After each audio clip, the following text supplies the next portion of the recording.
उधर 29 जुलाई से यूपी विधानसभा का मॉनसून सत्र शुरू हो रहा है। लोकसभा चुनाव के बाद ये पहला सत्र होगा और इसका आगाज अब जिस तरह से होगा, ऐसे में सहयोगियों के जो तेवर हैं वो बीजेपी में बेचैनी बढ़ा रहे हैं, क्योंकि नौकरियों में आरक्षण समेत कई ऐसे मुद्दे हैं जिसको लेकर विपक्ष घेरने की तैयारी में है। प्रशासनिक अधिकारियों की मनमानी का आरोप लगाया जा रहा है और इसको लेकर कई मामले अब सामने आ चुके हैं। विपक्ष के साथ बीजेपी के सहयोगी भी इसका आरोप लगा रहे हैं। इसके अलावा चूंकि कांवड़ यात्रा के दौरान नेम प्लेट का मुद्दा भी जोरों पर था और ऐसे में इस मुद्दे को भी नहीं बख्शा जाएगा। विपक्ष इस मुद्दे को भी उठाएगा।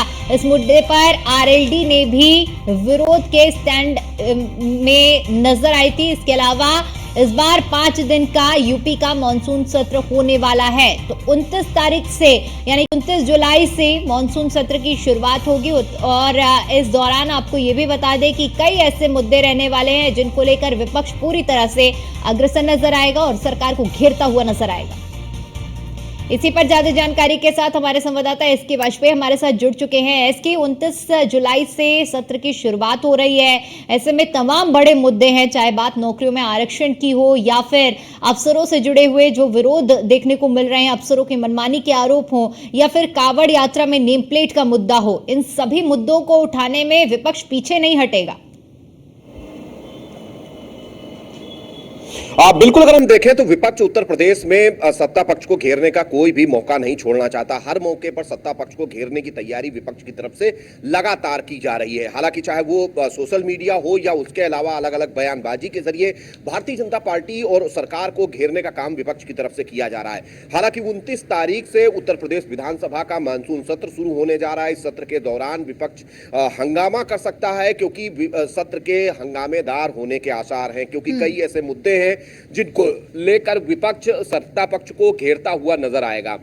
जिसमें खास तौर पर अगर हम मुद्दों की बात करें तो कांवड़ यात्रा को लेकर जिस तरीके से नेम प्लेट लगाने का आदेश उत्तर प्रदेश सरकार की तरफ से जारी हुआ, इसको लेकर भी घेरा जाएगा। दूसरी चीज ये होगी कि नेता प्रतिपक्ष भी सपा अध्यक्ष अखिलेश यादव की जगह पर कोई नया होगा, वो भी कोशिश करेगा कि बेहतर ढंग से जो विपक्ष है उसको आगे बढ़ाया जाए और विपक्ष की आवाज तेजी के साथ सदन में उठाई जाए, ताकि उत्तर प्रदेश भारतीय जनता पार्टी पर कहीं ना कहीं एक दबाव जो मेंटेन करने की कोशिश विपक्ष की तरफ से लगातार की जा रही है, उन मुद्दों को उठाया जाए। साथ ही साथ यूपी में रोजगार और साथ ही साथ महिला सुरक्षा को लेकर भी विपक्ष सवाल उठाएगा। हालांकि महंगाई के मुद्दे पर भी विपक्ष घेरने की तैयारी कर रहा है। तो ये बहुत सारे मुद्दे होंगे जो कि यूपी विधानसभा सत्र के दौरान विपक्ष की तरफ से उठते हुए सदन में दिखाई देंगे। अब देखना यह है कि सत्ता पक्ष इन सारी चीजों को लेकर क्या कुछ तैयारी कर रहा है और कैसे इन सारी चीजों से भारतीय जनता पार्टी और सरकार सदन में विपक्ष से निपटती है।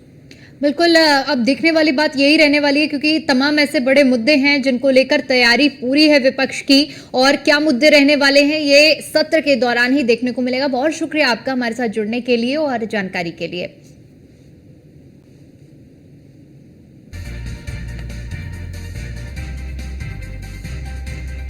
तो चुनाव के बाद पहले सत्र का आगाज हो रहा है और ऐसे में ये सत्र इसलिए भी अहम हो जाता है क्योंकि इस बार अखिलेश यादव, जो कि नेता प्रतिपक्ष पद से इस्तीफा दे चुके हैं, लोकसभा में पहुंच चुके हैं और अब उनकी जगह नया नेता प्रतिपक्ष सदन को मिलने वाला है। और इसी के साथ यहां पर रुकते एक छोटे से ब्रेक के लिए। ब्रेक के उस पार खबरों का सिलसिला यूं ही जारी रहेगा।